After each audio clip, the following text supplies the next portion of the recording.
안녕하세요. 오늘도 사연슬롱을 찾아주셔서 감사합니다.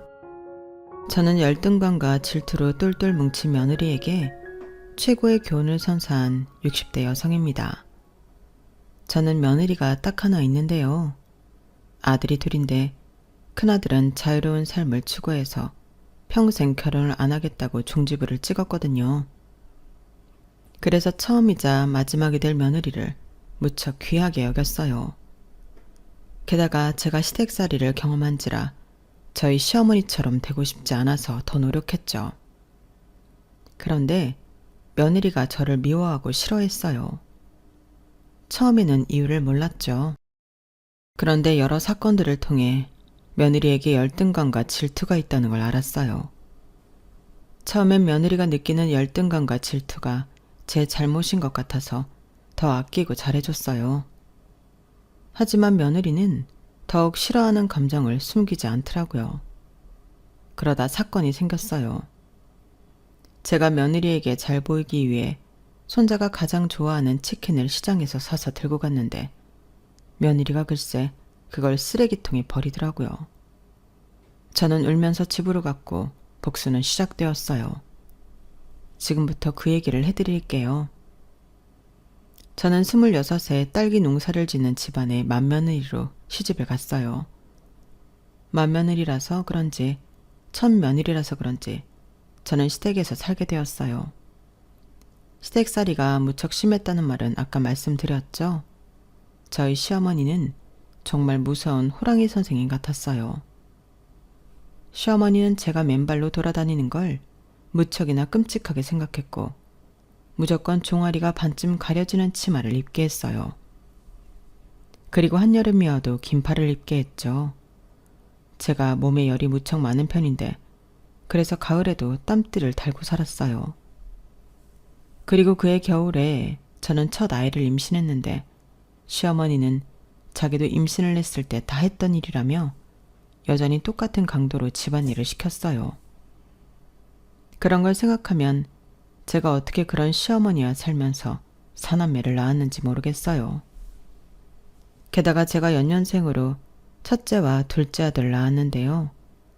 아들인데도 시어머니는 제게 칭찬은 무슨 고생했다는 말조차 하지 않았어요. 당연한 거다. 내 며느리라면 당연히 아들을 낳아야지. 나는 아들만 셋이야. 우리 집안에 오면 아들 낳는 복은 타고나게 되어 있어. 그런데 제가 셋째와 넷째를 딸을 낳았어요. 시어머니는 아이의 성별을 확인하고서 혀를 찼죠. 그러더니 친정으로 산후조리도 못 가게 했어요. 저는 고작 일주일, 그것도 채 되지 않아 부엌으로 복귀했어요. 그때 산후조리를 제대로 하지 않은 게 지금까지 말썽이에요. 더구나 저희 집은 시아버지가 이장이어서 농가에서 품앗이를 하고 횃불을 푸는 곳이 늘 저희 집이었어요. 명색이 이름 있는 집안이라 제사도 많은데 말이에요. 그래서 저는 시어머니와 함께 살 때 부엌 밖으로 1시간 이상 있었던 적이 없어요. 물론 동서들이 생기고 나서는 조금 처지가 괜찮아졌지만 저는 여전히 시댁에서 분가하지 못했어요. 둘째 아주버님은 서울에서 변호사로 있었고 막내 아주버님은 집안 농사를 짓지만 시댁이 그렇게 넓지 않아 분가했거든요. 이럴 줄 알았으면 두 번째로 결혼하는 건데 말이에요. 그래서 다른 동서들은 시댁에 있을 때만 듣는 잔소리를 저는 하루 종일 들어야 했어요. 정말 귀에서 피가 날 정도였어요. 하지만 그럼에도 저는 아이들 앞에서는 티를 내지 않았어요. 제가 시어머니 때문에 괴롭고 슬프다는 걸 저는 최대한 아이들에게는 보여주고 싶지 않았어요. 알려주고 싶지도 않았죠. 그래서 저는 아이들 앞에선 최대한 웃었어요. 그런 저의 노력에 답이라도 하듯 아이들은 건강하게 잘 커졌어요. 아이들 모두 잔병치레는 있었지만 입원을 할 정도로 크게 아픈 적은 없었어요. 그리고 학교에 불려갈 정도로 사고를 친 적도 없었죠. 교우 관계도 좋았고 성적도 좋았어요. 사춘기 시절에도 크게 방황하지 않았고요. 특히 첫째는 속을 썩이긴커녕 저희 부부의 자랑거리였어요. 첫째 아들은 여자애들과 비교해서도 말이 빨라 어릴 때부터 조잘조잘 말하는 것을 좋아했어요. 그래서 친구들도 많았고 매년 반장을 놓치지 않았죠. 성격도 좋아서 성적 우수상은 기본이었어요. 그래서 좋은 대학에 가 조기 졸업을 해 일찍 대기업에 취업했어요. 첫째 아들은 정말 저희 부부의 남부러울 것 없는 자식이에요. 게다가 저희 첫째 아들은 가족을 끔찍하게 생각해서 너무 오래되어 무너질 것 같은 저희 집을 자기 돈을 들여 리모델링 해주고 그것도 모자라 가전제품을 모조리 바꿔주었어요. 그리고 저희 부부는 생애 처음으로 첫째 아들 덕분에 해외여행을 갈 수 있었죠. 정말 즐거운 시간이었어요. 그렇다고 완벽한 아들이라고는 할 수 없어요. 저희 첫째는 말씀드렸다시피 결혼 생각이 전혀 없거든요. 아들, 이번에 바꿔준 휴대폰 다들 부럽다고 난리다. 정말 고마워. 그런데 얼마 전에 냉장고랑 다 바꿔줬는데 너무 무리하는 거 아니니? 아니에요. 어차피 그 돈 벌어서 저 혼자 다 못 써요. 이참에 효도도 하고 좋죠 뭐. 그러게 그거 다 벌어서 같이 쓰면 좋을 텐데. 엊그제 수철이는 여자친구랑 계곡 갔다고 하더라. 너는 이번 여름 휴가 때 어디 안 가니? 왜 안 가요? 이번 여름에 발리 갈 거예요. 어머 정말? 누구랑? 혼자 가죠. 어머니는 참, 제가 여행 갈 때 누구랑 같이 가는 거 봤어요? 엄마는 걱정되어 그러지. 어릴 땐 친구들이랑 여기저기 많이 가더니 어느 순간부터 혼자만 다니니까. 애들이랑 갈 때도 있어요. 그런데 다들 바쁘고 시간 내기 어려우니까요. 혼자 가면 누구랑 시간 조율하고 장소 정하고 그런 건 없잖아요. 혼자 하고 싶은 거 다 하고 얼마나 좋아요? 정말 결혼할 생각이 없는 거야? 아직은요. 아니다. 괜히 엄마한테 기대감 주는 것도 나쁜 거겠죠. 저 정말 생각 없어요. 그래도 수철이 있잖아요. 큰아들의 생각은 완고했고 저는 그 이상 강요하고 싶진 않았어요. 이제 다 컸고 엄연한 성인이고 그런 와중에 이래라 저래라 하고 싶지 않더라고요. 물론 아쉽긴 아쉬웠죠. 솔직히 자식이 좋은 사람을 만나 결혼해 아이도 낳고 안정적으로 살길 바라잖아요. 그리고 저는 결혼이 진정한 어른이 되는 길이라고 생각하거든요. 솔직히 큰아들의 결심을 듣고 마음이 아프지 않았다고 하면 거짓말이죠. 게다가 저희 막내딸마저 큰오빠의 영향인지 결혼을 안 하겠다고 했어요. 결혼은 미친 짓이야. 다들 왜 그렇게 연애를 하고 결혼에 목숨을 거는지 모르겠어. 둘 다 너무 감정 낭비고 시간 낭비야. 그 두 가지만 안 해도 내가 배로 성장할 수 있다고. 안 그래요? 나는 그래서 우리 큰오빠가 연애도 안 하고 결혼도 안 하겠다는 거 이해해. 나도 그럴 거고. 아직 어린애가 무슨 말이야. 벌써부터 그렇게 편견을 가지면 안 좋아. 편견은 무슨. 엄마 정말 그렇다니까. 일주일에 일주일은 만나는 게 연애래. 내 인생이 되는 게 결혼이고. 난 싫어요. 나는 내 인생이 좋아. 저는 이런 이야기를 들으면 암담했어요. 때로는 저희 부부가 본보기를 잘못 보여준 걸까 싶기도 했어요. 솔직히 저희 부부가 의리는 있지만 애틋하고 사랑스럽진 않거든요. 하지만 이제 와서 다 늙어서 그럴 수도 없고 사실 저희 또래 부부들은 다 그렇잖아요. 저희 또래 부부들이 손잡고 다니면 100% 불륜이라고 그런 말이 왜 나왔겠어요. 그렇게 두 놈이 결혼을 안 하겠다고 선언한 와중에 저희 둘째 아들과 셋째 딸 얌전한 고양이가 부뚜막에 먼저 올라간다고 둘 다 혼전 임신으로 결혼을 했어요. 그리고 팔자가 도는 건지 둘째 아들이 결혼하고 다음에 셋째 딸이 결혼을 했는데요. 같은 해 같은 날에 혼전 임신 사실을 알게 된 것도 모자라 조건들이 너무 비슷했어요. 그래서 팔자가 도는구나. 팔자가 형제간에도 돌 수 있구나. 이런 생각이 절로 들었어요. 그때 둘째 아들이 여자친구의 임신 사실을 말하려고 레스토랑에서 음식을 포장해 왔어요. 저희 부부는 아무것도 모르고 맛있게 식사를 했죠. 그런데 아들이 갑자기 눈치를 보더니 여자친구가 임신을 했다는 소리를 했어요. 저희는 아들이 여자친구가 있다는 것만 알았고 누군지는 몰랐어요. 그래, 임신을 했다고? 그래서 누군데? 아, 저희 가게에서 일하는 아르바이트생인데 손도 빠르고 꼼꼼하고 성실하고 그래요. 뭐? 아르바이트생? 그럼 어리다는 이야기잖아. 얼마나 어린데? 설마? 엄마, 무슨 상상을 하는 거예요? 저 그렇게 비도덕적이지 않아요. 2살밖에 안 어려요. 내가 일찍 시작했잖아요. 그럼 25이라는 건데, 그럼 우리 수희랑 똑같잖아. 대학교를 졸업했대? 아니요, 아직 수희랑 똑같이 1년 휴학해서 아직 졸업 못했는데. 그럼 너희 도대체 생각이 있는 거니 없는 거니? 아이 낳으면 그 이후에 졸업하는 거? 당연히 불가능한 일이야. 아이를 가진 것뿐 아니라 낳아서 키우는 게 오히려 더 시간도 쏟아야 하고 에너지도 쏟아야 해. 대체 무슨 생각으로? 사랑을 무슨 생각으로 하나요? 어머니도 26에 형 낳았잖아요. 내 시대랑 너희 시대가 같니? 나 부끄러운 줄도 모르고 그런 소리를 하는구나. 그 집 부모님한테는 이야기했어? 지금 하고 있을 거예요. 저와 남편은 억장이 무너질 것 같아서 찬물을 들이켰어요. 그런데 옆에서 안절부절 못하던 셋째 딸이 기어들어가는 목소리로 말하더라고요.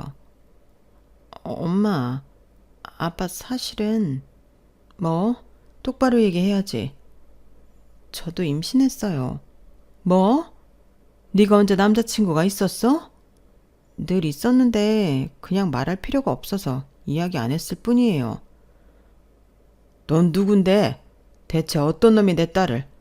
아빠 진정하세요. 오빠는 일단 저보다 5살 많고. 뭐? 야, 내가 낫네.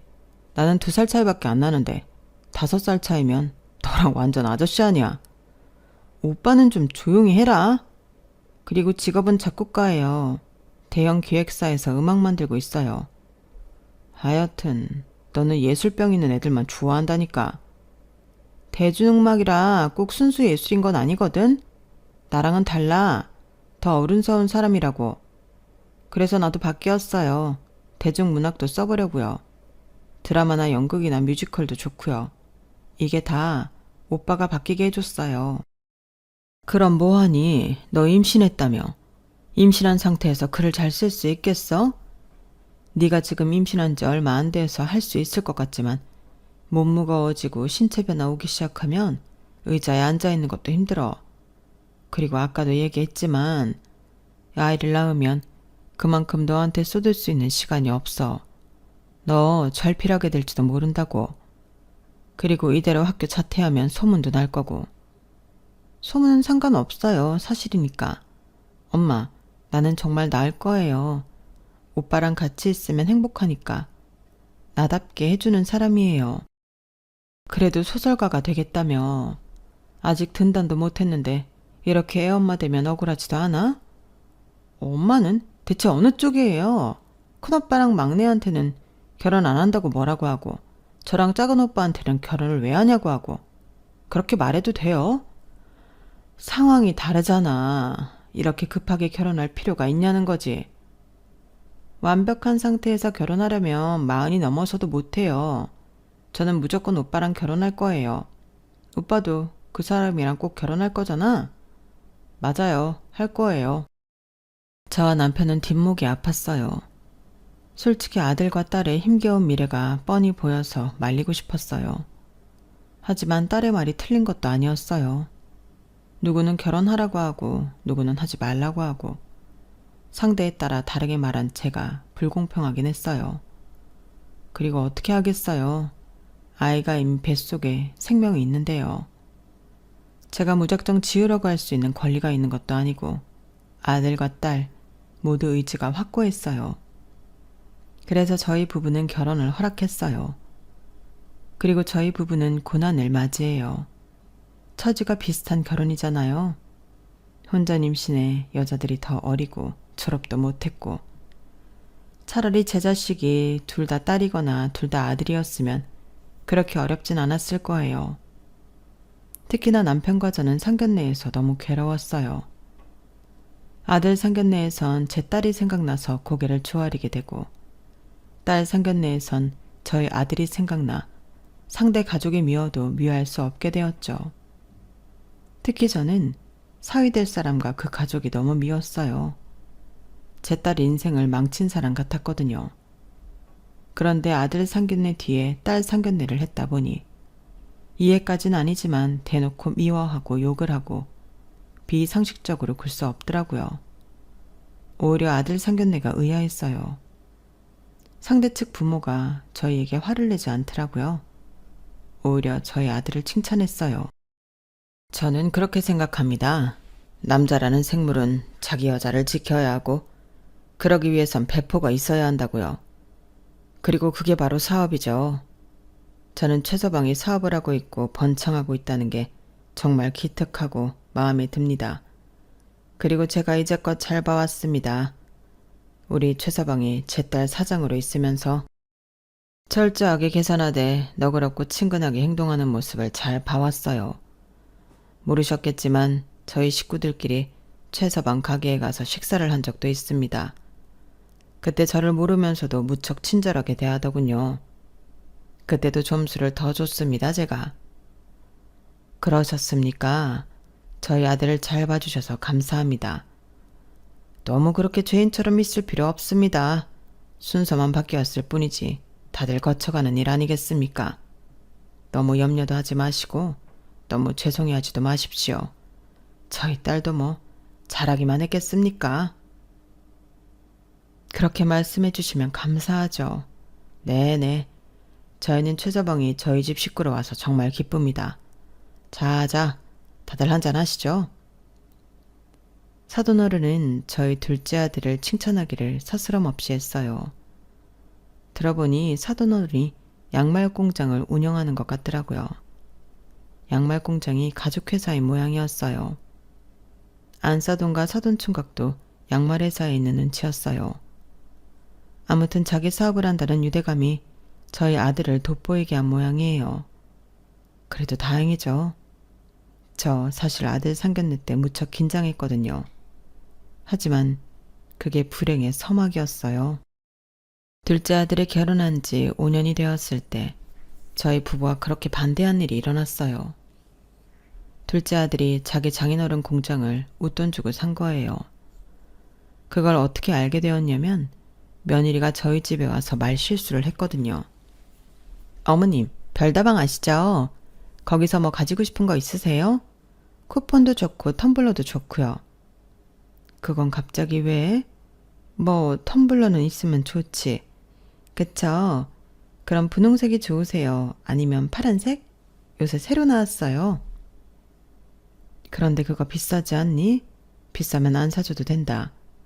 공짜로 받는 거예요. 걱정 마세요. 왜? 쿠폰 있어?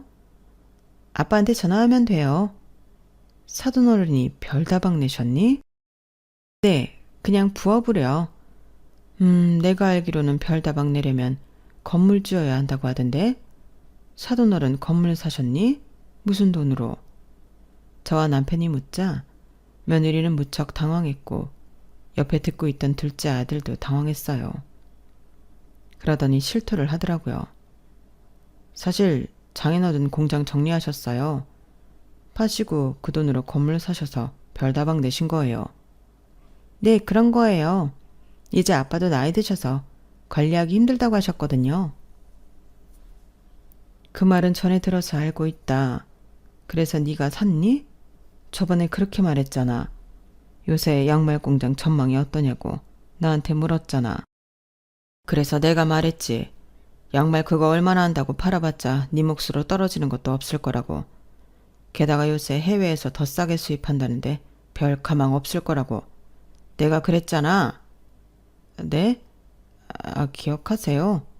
내가 치매도 아니고 그런 걸 기억 못하겠냐? 그래서 네가 알겠다고 그런 것 같다고 말했잖아. 내가 그때 네가 왜 물어보는지 묻진 않았지만 느낌은 왔어. 그래, 네가 그 공장 산 거야? 싸게 샀어요, 싸게. 못 믿는다. 네 장인어른 건물 어딘지 말해봐. 네가 순순히 말하지 않을 것 같으니 내가 좀 알아봐야겠다. 아버지, 그렇게까지 할 필요 있어요. 이미 지나간 일이에요. 그럼 이 질문엔 대답하는지 한번 보자. 그래서 그 공장을 지금도 운영하고 있냐? 네, 당연히 하고 있죠. 전망이 안 좋다고 해도 꼭 필요한 사업이잖아요. 지금 잠깐 주춤하는 것뿐이지 품질로 밀어붙이면 될 거라니까요. 지금 현 상황을 봐라. 양말 다 뒤집어 봐. 메이드 인 코리아가 어딨어? 다 메이드 인 차이나지. 그런데 그게 잠깐일 것 같냐? 지금 많은 공장들이 중국 공장에 밀리고 있어. 사람들이 품질도 보지 중요하지. 그런데 가격도 못지않게 중요하게 생각해. 너 지금 네가 사장이니까 알겠지? 너희 공장에서 양말 한 켤레에 얼마대 가냐? 솔직하게 말해봐. 말 못하지? 봐라.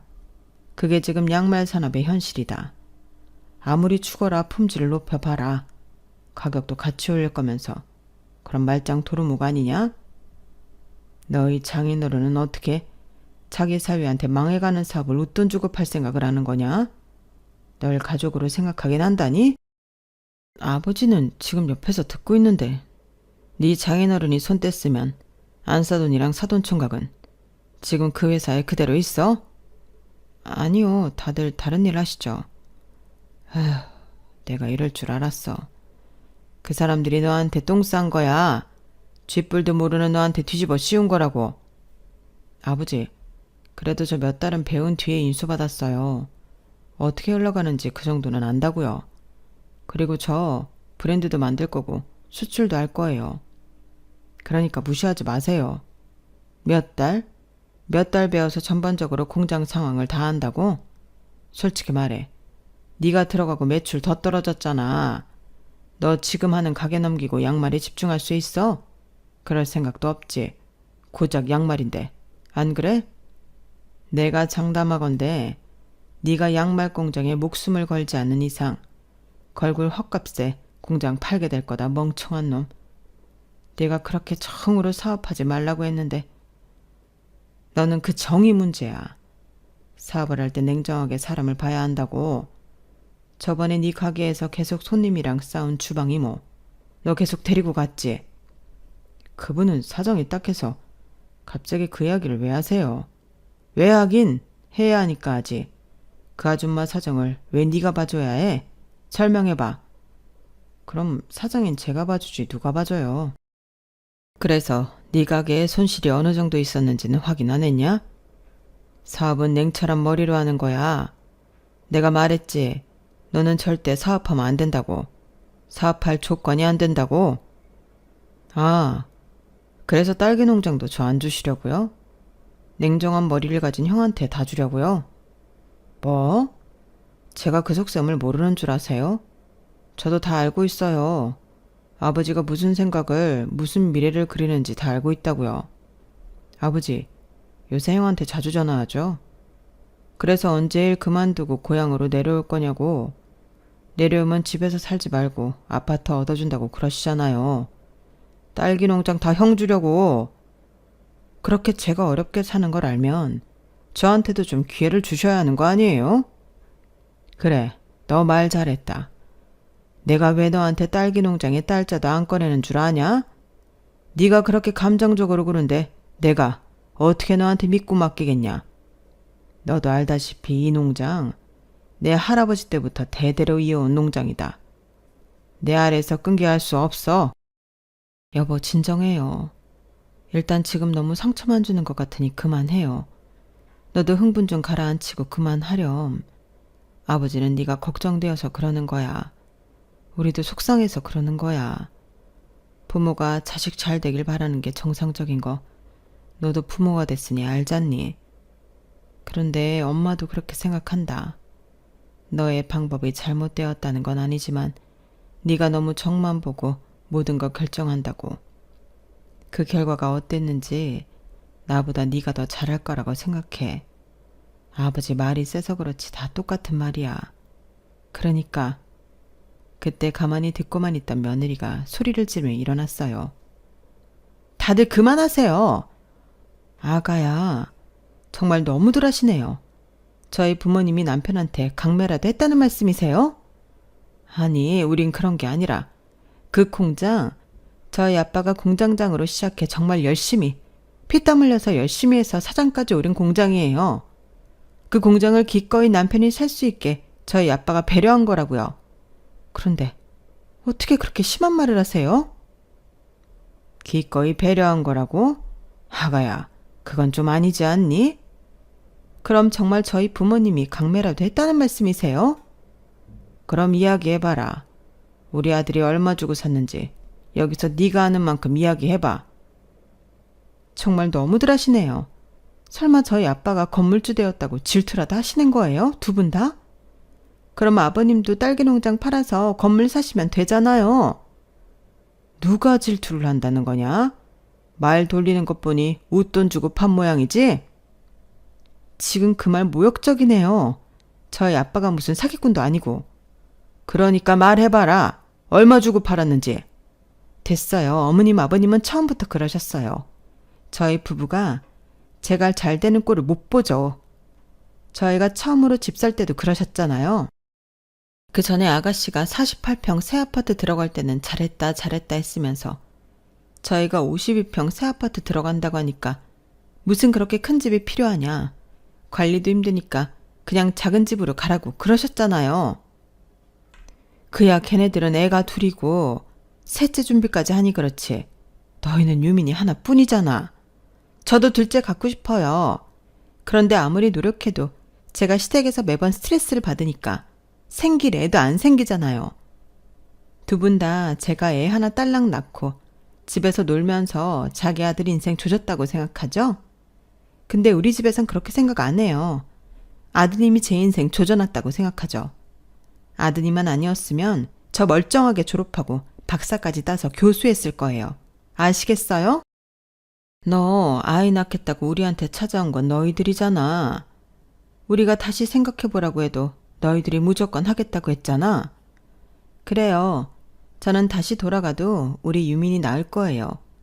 대신 우리 남편이랑 시댁이랑 절연시키고 살 거예요. 애초부터요. 아니, 우리가 뭘 그렇게 잘못했다고 그러니?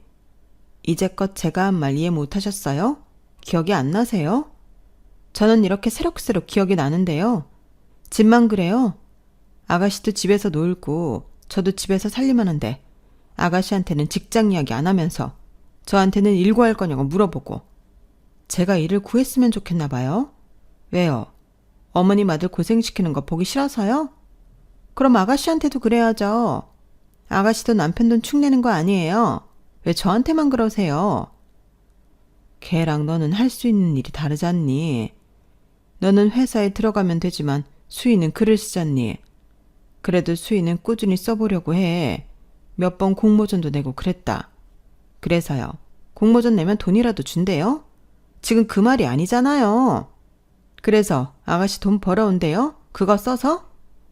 그리고 말 나온 김에 이 말도 할게요.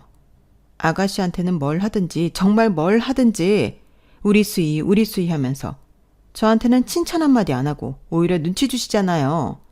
엊그제만 해도 그래요.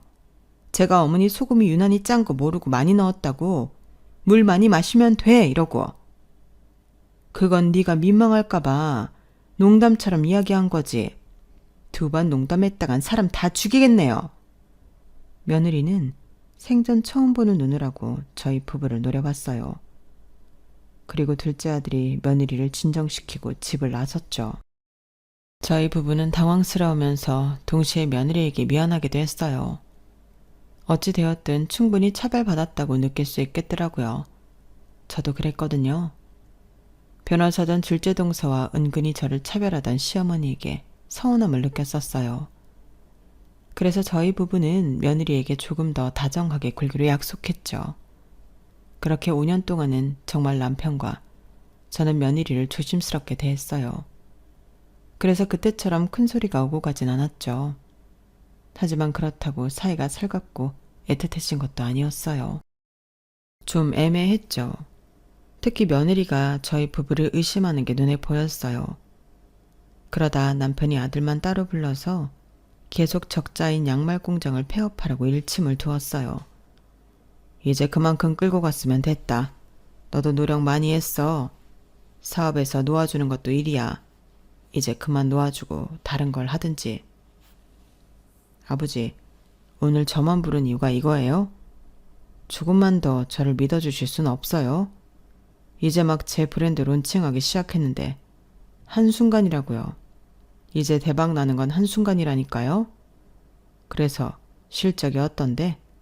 나한테 대놓고 이야기할 수 있는 정도냐? 론칭한 지 얼마나 됐다고 벌써 그런 성과가 나요? 조금만 기다려보세요. 이제 다 왔어요. 남편과 둘째 아들은 계속 실랑이를 했어요. 그러다 둘째 아들이 자리를 박차고 일어났죠. 하지만 며칠 뒤 아들은 공장을 폐업시키고 부지를 팔았어요. 그리고 배달 대행 업체를 준비하고 있었죠. 다시 수철이 불러서 이야기했어요. 공장 닫으라고? 아니, 그냥 내 말을 잘 이해한 것 같은데. 저는 둘째 아들이 이번 일로 크게 마음이 다쳤을까 걱정이 되었어요. 그런데 며느리가 저희를 찾아왔어요. 정말 너무하시네요. 다짜고짜 저희 집으로 와서 그러더니 닭똥 같은 눈물을 뚝뚝 흘리더라고요. 대체 저희 남편한테 무슨 말을 한 거예요? 그 사람이 자기 뜻으로 그 공장을 팔았을 리 없다고요. 그게 어떤 공장인데. 제가 전에도 말했잖아요. 저희 아빠의 피땀이 섞인 공장이라고. 저희 아빠의 청춘이고 저희 아빠의 뿌리라고요. 그런데 어떻게 그 공장을 팔게 할 수 있어요? 지금 저희 아빠 몸 좀 누워서 일어나질 못한다고요. 이대로 저희 아빠 돌아가시면 저 두 분 다 고소할 거예요. 며느리는 오싹한 말을 하면서 엉엉 울었어요. 그 와중에 남편은 냉정하게 며느리를 향해 쓴소리를 했어요. 그렇게 있다가 빚더미 하는 건 순식간이야. 그건 생각 안 하니? 너희 집, 유민이랑 너희 셋 그렇게 망하고 싶어? 너희가 망하면서까지 지켜야 할 만큼 의미 있는 공장이야? 그랬으면 우리 아들한테 팔지나 말았어야지. 자기가 싼통 치우게 만들었으면서 뭘 팔지 말라고 고집이야. 그럴 거면 다시 사라고 해. 다시 사서 자기가 직접 운영하라고 해. 아버님, 어떻게 그렇게 냉정하게 말씀하실 수 있어요? 지금 저희 아빠가 몸져 누웠다고요. 자, 일단 너무 흥분하지 말고 당신은 안방으로 가요. 그리고 너도 너무 그렇게 생각하지 말아라. 다 미래를 보고 결정한 일이니까. 사람이 너무 과거의 추억에 매여 있을 수 없지 않니? 앞으로 나아가야지. 응? 됐어요. 어머님은 늘 그런 식으로 저를 생각하시죠. 가볼게요. 더 할 말이 없네요. 며느리는 그렇게 말하고 저희 집을 나섰고 저는 화가 잔뜩 난 남편을 달래느라 진을 뺐어요.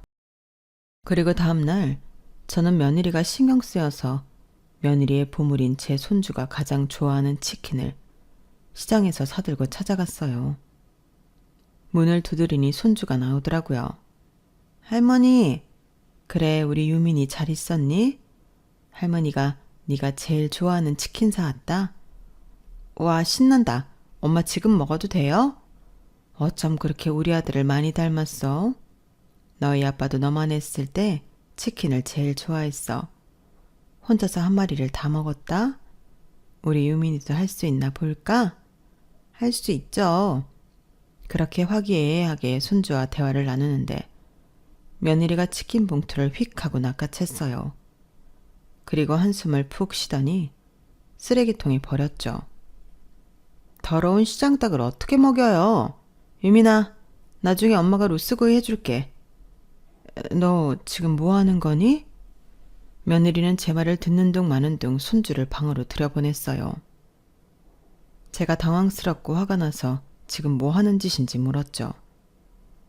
저 이제껏 어머님이 주신 거 한 번도 먹은 적 없어요. 저희 남편도 마찬가지고요. 싹 다 버렸거든요. 뭐? 그러니까 이것도 다 가져가세요. 저번 주랑 이번 주에 저한테 준 반찬들이에요. 필요 없어요, 이런 수작. 저한테 안 통한다고요? 이런 수작이라니. 아니 이것들을 다 어디에 뒀길래 이렇게 냄새가 나? 어디에 뒀긴요? 집에서 분리수거하는 곳에 모아뒀죠. 솔직히 말해보세요. 이것들을 다 아가씨 주려고 만들다 남은 것들이잖아요. 남은 것 싸주면서 우리를 저를 생각한다고 표현하고 싶었어요? 참, 어이가 없어서. 이제 저희 앞으로 시댁이랑 연 끊을 거예요.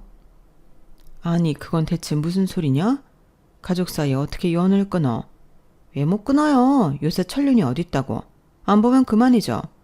우리 남편도 동의했어요. 그러니까 이제 앞으로 찾아오지도 말고 우리 가족 부르지도 말고 내버려 두세요 좀. 이제 나가주세요. 우리 아들이 동의했다고? 그럴 리가 없다.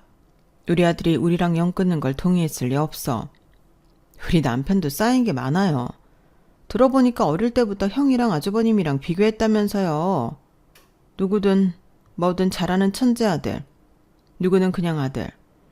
우리 남편이 대학생 때 주식 대박 난 거 칭찬은커녕 비난만 했다던데? 그것도 사실인가요? 우리 남편이 농사를 짓는 사람이란 거 알잖니? 농사에 얼마나 많은 노력이 들어가니? 그러니 손가락으로 툭툭 움직여 쉽게 번 돈이 가당키나 하겠니?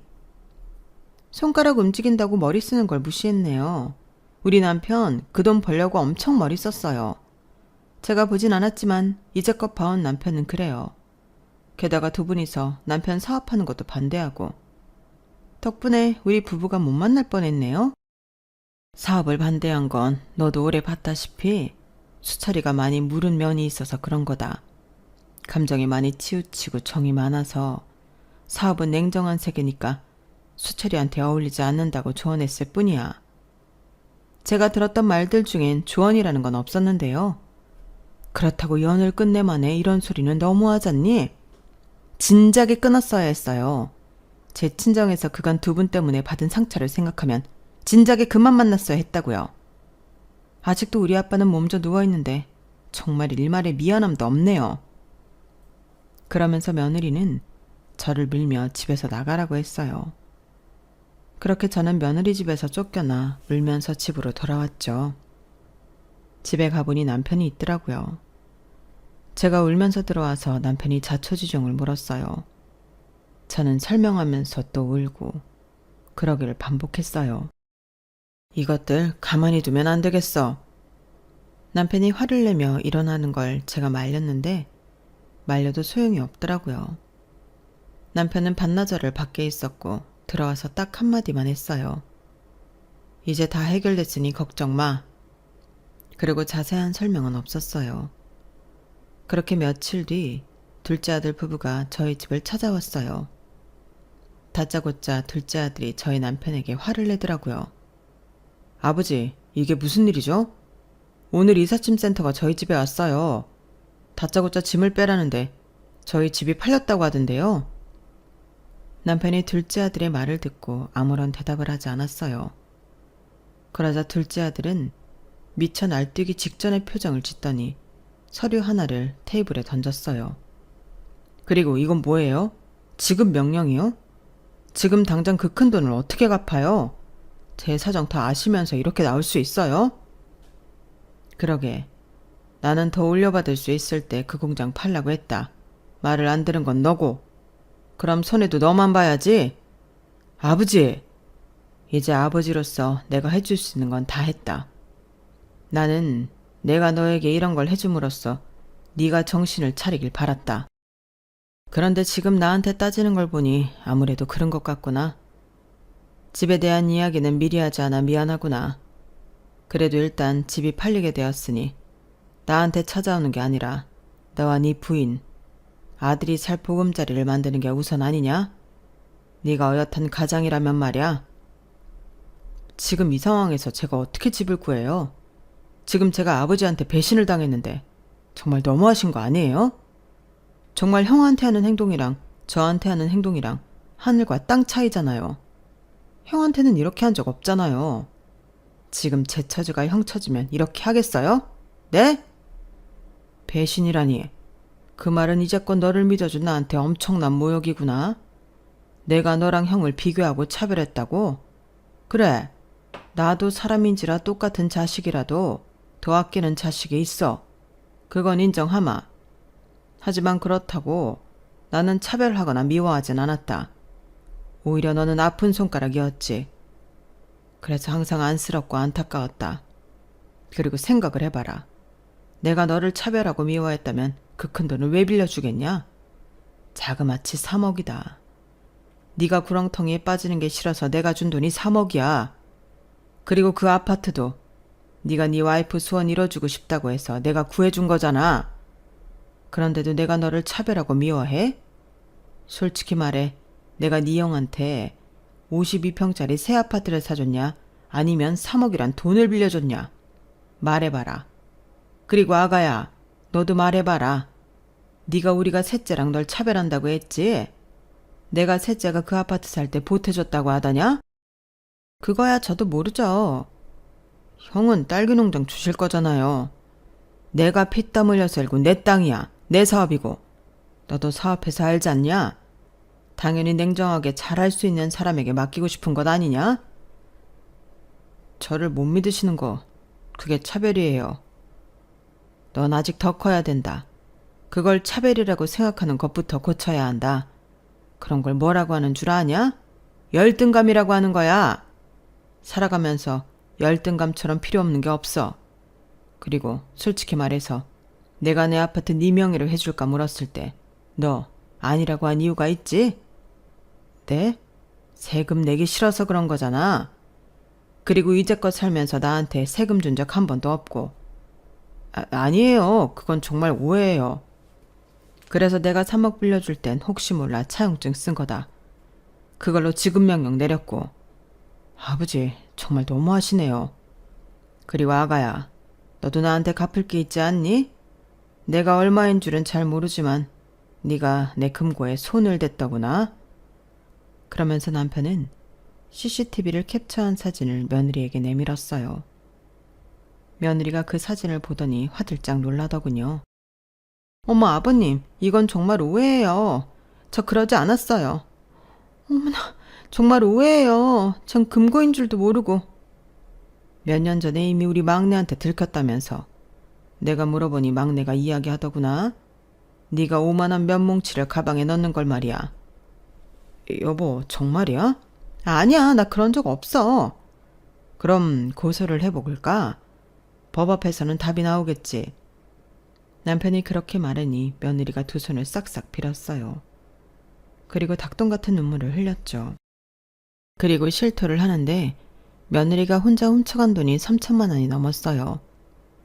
그걸 알고 저희 둘째 아들이 입을 다물지 못하더라고요. 저 또한 이 모든 사실을 알고 뒤로 넘어갈 것 같았어요. 저는 정말 아무것도 몰랐거든요. 남편이 둘째 아들 부부에게 집을 사준 것도, 사업 자금을 빌려준 것도, 며느리가 금고에서 돈을 훔쳐간 것도 전혀 몰랐어요. 남편이 집에 CCTV를 달 때도 이런 상황까진 예상하지 못했어요. 저는 그저 남편이 좀도둑을 위해 예방 차원에서 설치한 줄 알았는데 그 좀도둑이 며느리였다뇨. 저는 놀란 가슴이 진정되지 않았어요. 그 와중에 냉철한 남편을 절연을 선언했죠. 저번에 네 엄마한테 우리랑 연 끊는다고 했다며? 물론 네가 직접 한 말이 아니라 며느리한테 들은 말이지만 너도 동의했다니 너한테 들은 거나 다름없다. 그래, 우리 연 끊자. 앞으로 보지 말자꾸나. 이제 할 말은 다 했으니 나가보거라. 그런데 멍하게 허공만 보던 둘째 아들이 며느리에게 재차 물었어요. 돈을 훔친 게 맞냐고요. 그러자 며느리가 더 울었어요. 그러니 둘째 아들이 남편에게 폭탄 선언을 했어요. 아버지, 제가 잘못했습니다. 죄송합니다. 피덩이인 제가 너무 잘못 생각한 것 같습니다. 너무 대바라지게 행동했어요. 이제 와서 왜? 네 부인이 저지른 만행이 창피하긴 하냐? 저 이혼하겠습니다. 그리고 아버지 어머니 곁에서 영영 사라지겠습니다. 여보, 나는 너랑 같은 사람이 되고 싶지 않아. 내가 이대로 너랑 살면 너랑 똑같은 사람으로 우리 부모님한테 남는 거잖아. 내가 부모님을 다시 못 배워도 너랑 같은 사람으로 기억되고 싶지 않아. 나는 이혼 못해. 못한다고. 그렇게 싸움은 아들과 며느리의 싸움으로 번졌어요. 그리고 둘째 아들 부부는 이혼 소송까지 하게 되었어요. 이혼 소송을 하면서 둘째 아들은 저와 남편에게 계속 사과의 표현을 했어요. 그래서 남편이 마지막 도움으로 증인석에 앉았죠. 며느리 측에선 둘째 아들이 사업을 하느라 가정에 소홀했으며 돈도 잘 벌어오지 못했다고 위자료와 양육권을 달라고 주장했어요.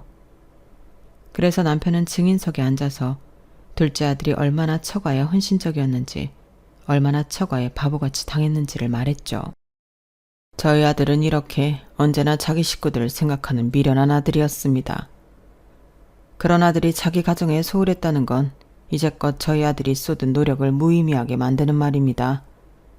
저희 아들이 가장으로서 있었던 시간이 유의미하게 추억되도록 도와주세요. 저희 남편의 증언에 아들은 펑펑 울었어요. 그리고 저희 둘째 아들은 승소해 위자료와 양육권을 받을 수 있었어요. 남편은 판결을 듣고 둘째 아들을 안아주며 집으로 들어오라고 했어요. 같이 아이를 키우며 더 어른이 되어보자고 말했죠. 그렇게 저희 가족은 다시 똘똘 뭉치게 되었어요. 여기까지가 제 사연입니다. 여러분들도 자식들 중에 더 예쁘고 더 못난 자식도 있나요? 부모도 사람이라 사람 마음이 더 가고 덜 가는 건 어쩔 수 없더라고요. 하지만 세상에 더 예쁜 손가락은 있어도 깨물어 안 아픈 손가락은 없잖아요. 저희 부부는 이번에 그 말을 뼈저리게 느꼈어요. 그리고 이 자리를 빌어서 제 자식들에게 말하고 싶어요. 그래도 너희들을 사랑하지 않은 적이 없다고요. 자식들도 나중에 이런 제 마음을 알아주겠죠? 여러 일들이 있었지만 더 많이 느끼고 더 큰 사람이 되기를 바라봅니다. 여러분들도 가족과 행복하시길 바라며 오늘도 좋은 하루 되세요. 여러분, 사연 댓글에 응원과 현명한 조언 부탁드려요. 좋아요와 구독은 저에게 큰 힘이 됩니다. 오늘도 좋은 일 가득하세요.